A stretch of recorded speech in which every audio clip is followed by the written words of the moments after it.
अस्सलामुअलैकुम, मैं अफसर मैसूरी। नाजरीन इकराम, आज हम रुकन असम्बली अली जनाब अलहाज तनवीर सेठ साहब की रिहाइश गाह पर पहुंचे हैं।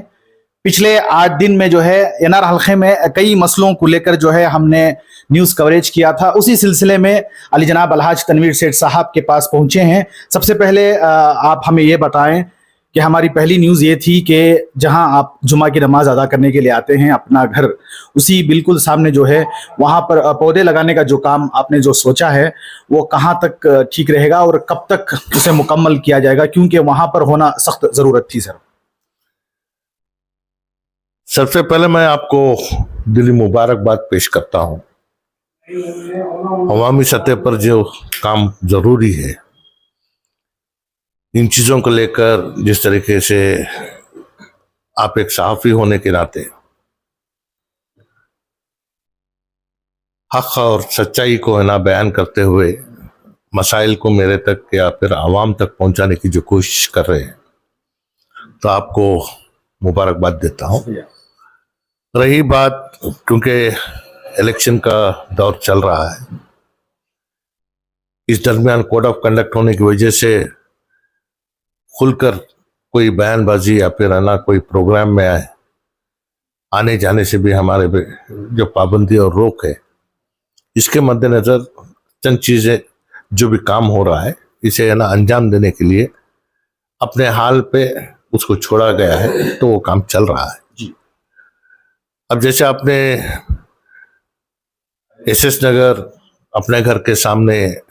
पौधे लगाने का जो सोचा बात कही है, ये बात सच है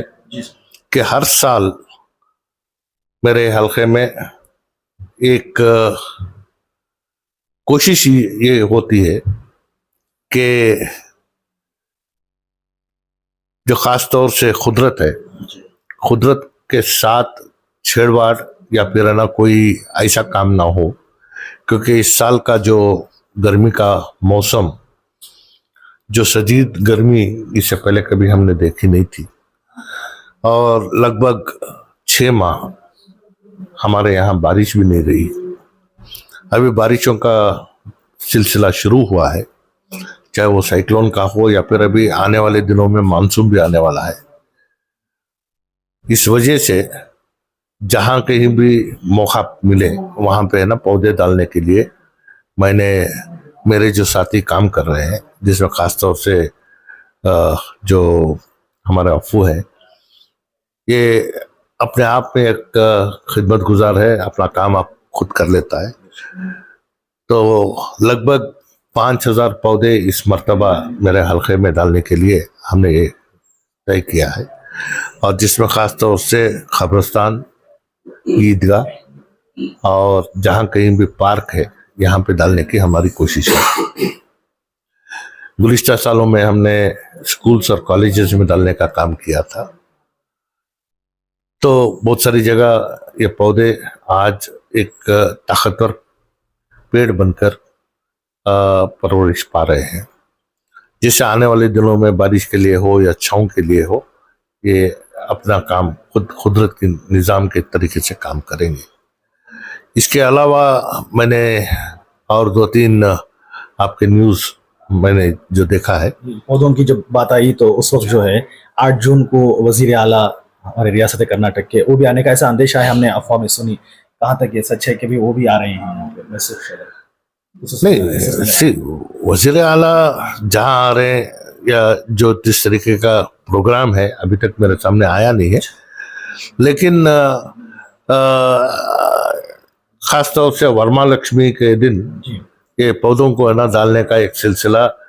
आम तौर से हिंदुस्तानी सतह पर इस तारीख को है ना, क्योंकि इसके बाद बारिश शुरू होने वाली है, इसका एक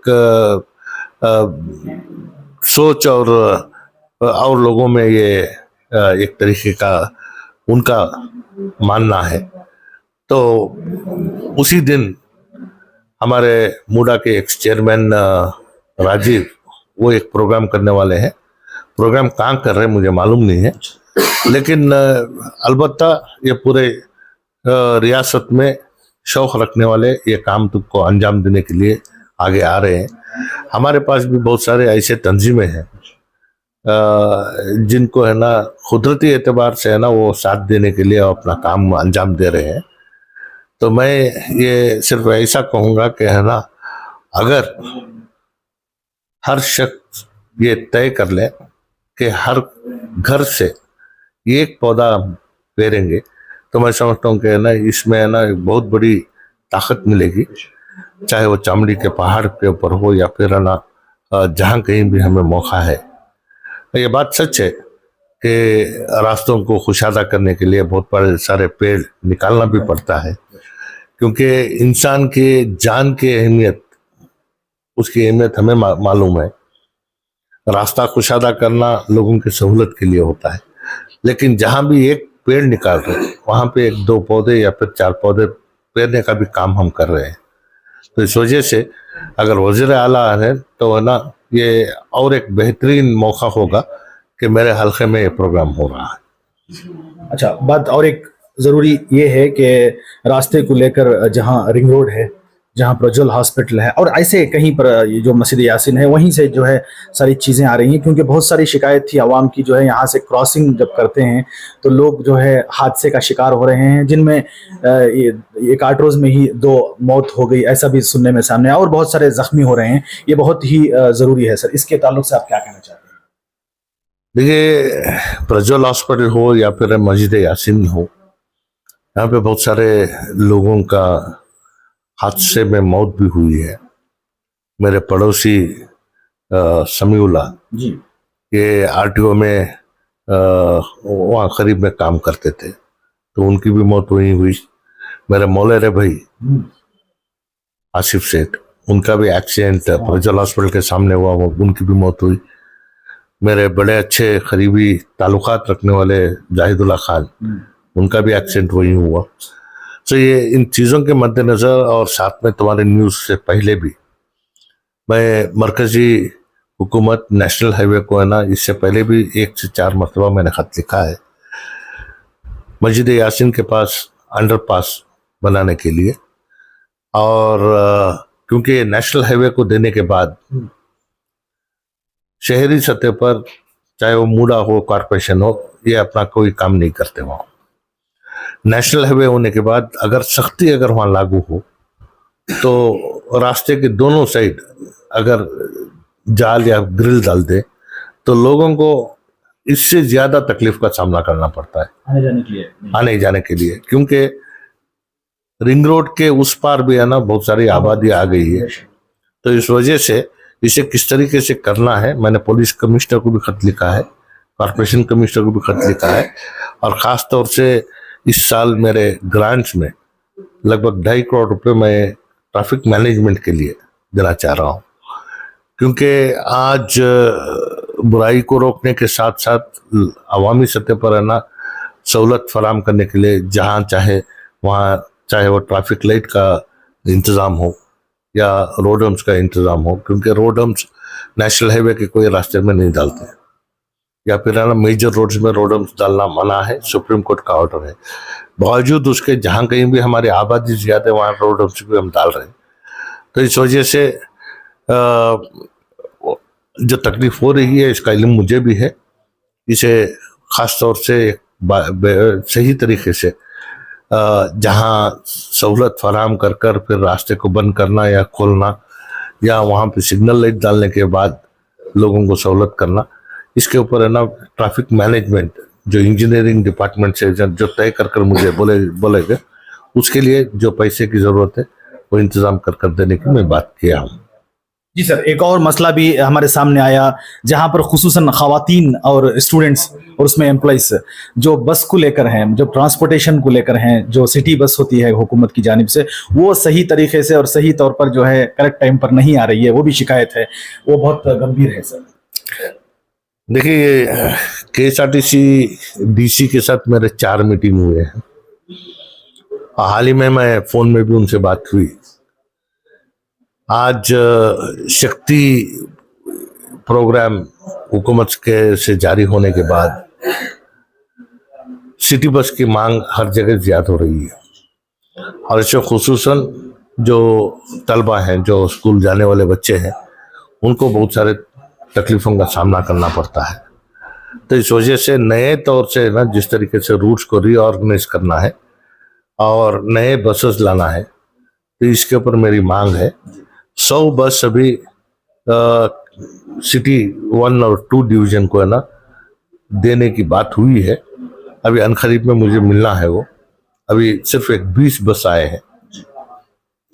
20 बस का इफ्तिताह हमने किया है। तो इन 20 बसों को है ना शहर से नंजनगुड़, शहर से बन्नूर, शहर से श्रीरंगपटना, KRS,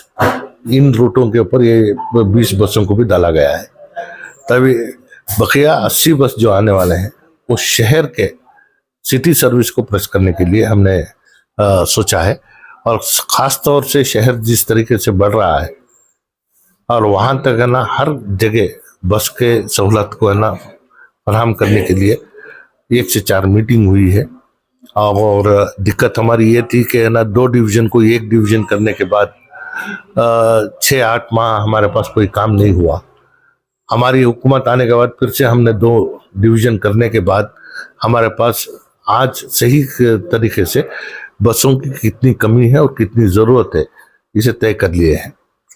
ख़ास तौर से नायडू नगर और सातगली बस स्टैंड से बसेस सर्विस शुरू करने के लिए हमने मांग रखी है। वो मेरे ख्याल से 1-2-3 माह में है ना ये आने के बाद जिस जगह सहूलत फराहम करना है और बावक्त, क्योंकि ATS में कौन सी बस क्या वक्त में पहुंच रही है इसका इत्तला हर जगह मिल रहा है, लेकिन सही तौर से स्कूल का टाइम क्या है, ऑफिस का टाइम क्या है, इन तमाम चीज़ों को के मद्देनजर इसे फिर से रीऑर्गेनाइज करने के लिए भी हम कोशिश करेंगे। जी सर, हज का मौका है। सारे रियासत कर्नाटक में जो है 25 तारीख को आखिरी फ्लाइट यानी कि पूरी तरह से हाजियां जो ही चले गई हैं आजमीन, तो उनके लिए आपका रुकन असम्बली NR हल्के अली जनाब अलहाज तनवीर सेठ साहब का क्या पैगाम रहेगा हाजियों के लिए खुसूसन? आजमीन हज ये खुश नसीब हैं कि अल्लाह ने उन्हें ये मौका अता किया है कि अपने घर की हाजिरी दे और साथ ही साथ आप सल्लल्लाहु अलैहि वसल्लम के रोज़े मुबारक के ना दीदार करने और ना सलाम पेश करने का भी मौका मिल रहा है। तो मैं सिर्फ इतना कहूँगा कि थोड़े बहुत तकलीफ़ों का सामना भी अगर हो, हमारा मकसद इबादत है और इस सुनहरी मौके को, इबादत के माहौल को जारी रखें। और ख़ास तौर से अरफात में, मुज़दलिफ़ा में आप पूरे उम्मत के लिए दुआएं करें और ख़ास तौर से वहाँ जो तकलीफ़ों का सामना हो रहा है इसका भी इल्म आज सोशल मीडिया के ज़रिए हुकूमत को और हम तमाम को है ना इसका अंदाज़ा भी हुआ है। फ़ौरी तौर से हमने हुकूमत के अखिलती बहबूदी डिपार्टमेंट को है ना बात करने के बाद वहाँ से भी जवाब आया है कि काउंसलेट जनरल से बात कर वहाँ जो तकलीफ़ है उसे दूर करेंगे। मैं सिर्फ इतनी इल्तिजा करता हूँ कि उम्मत का हाल पूरे दुनिया भर में आज जो है वह हमारे सामने है, इसका अंदाज़ा भी हमें है। इस लिहाज से ख़ास तौर से उम्मत के तरक्की के लिए, उम्मत के अमन और सुकून के लिए और उम्मत के लिए ख़ास तौर से दुआएं करें और अल्लाह आपके दुआओं में वो बरकत दे कि और हमें भी ये हिदायत दे कि है ना आज जिस तरीके से मुसलमान जिस तरीके से शिकार हो रहा है, इन तमाम चीज़ों के लिए अल्लाह खैर का फैसला अता करे। और जितने लोग गए हैं दुआएं करें कि और लोग जिनकी ख्वाहिश हज करने की है अल्लाह उनके लिए भी है ना जरिए बनाए और है ना माहौल को आसान फरमाए। जी सर, सबसे आखिरी सवाल ये है कि कांग्रेस के सीनियर लीडर होने के नाते अनखरीब यानी 4 जून आपके लिए कितना जरूरी है और सारा भारत जो है 4 जून के इंतजार में है, तो 4 जून आपके लिए किस तरह का है सर? देखिए, कोशिश जो भी करनी है हमारे हाथ से हमने की है, नतीजा अल्लाह देने वाला है। और ख़ास तौर से जिस तरीके से परेशानियों का शिकार हम हुए हैं, अवामी सतह पर ख़ास तौर से हम लोगों की बदवा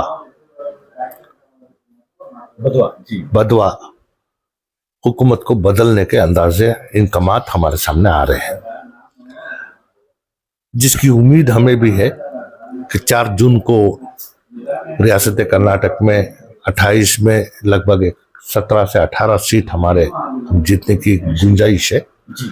और मुल्क में इंडिया गठबंधन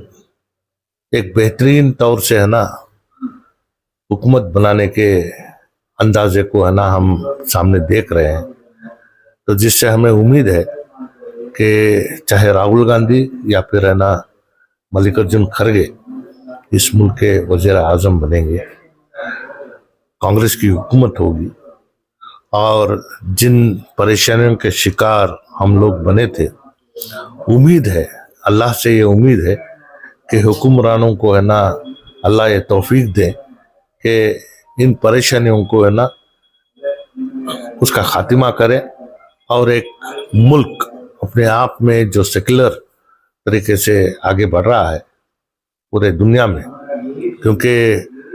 इंतखाबी तकरीर के दौरान वज़ीर आज़म नरेंद्र मोदी हिंदुस्तान नया हिंदुस्तान है, हम घर घुस कर मारेंगे, इस तरीके की बातें जो है पूरे आलम में इसके ऊपर है ना एहतजाज हो रहे हैं। तो इस वजह से मुल्क का वज़ीर आज़म इस तरीके से होना चाहिए कि वो किसी पार्टी या फिर किसी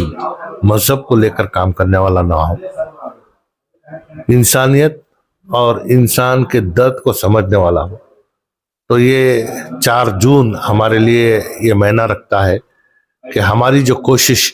जुर्म का खात्मा करने का एक दिल में तय कर हम जो काम शुरू किए थे,